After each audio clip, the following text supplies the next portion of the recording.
Dumalo sa isinagawang workshop ng PhilMec ang mga Farmers Cooperative and Association o FCA beneficiaries mula sa Nueva Ecija tungkol sa training workshop on farm machinery operation, management and enterprise development nitong Hulyo 31 sa mismong gusali ng ahensya.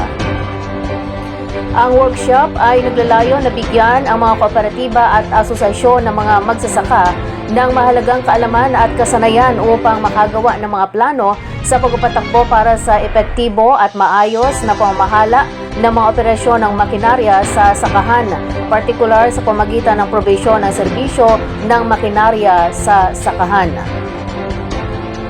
Tinalakay dito ang iba't ibang paksa kabilang ang konsepto ng mga negosyong makinarya sa sakahan, ang mga tungkulin ng mga FCA sa paggamit ng mga layunin ng programa at mga estratehiya para sa pagpapanatili ng probisyon ng serbisyo sa makinarya ng sakahan.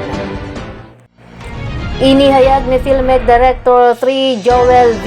Dator na ang batayan ng pagkakatatag ng pagiging kooperatiba at may tuturing ng maunlad ang samahan kung patungo sa post-harvest. May sariling dryer o rice mill na nagagamit ng samahan at ito aniya ay makakamit sa tulong ng RCEF.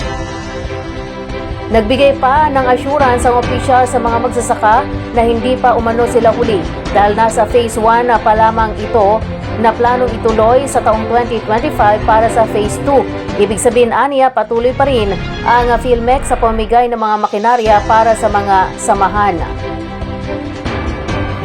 Panghuli, inaasahan ni Director Dator na ang lahat ng naibahagi ng PhilMec at natutunan ng mga magsasaka dito ay mapapamahalaan nila ng maayos para sa ikauunlad ng kanilang samahan.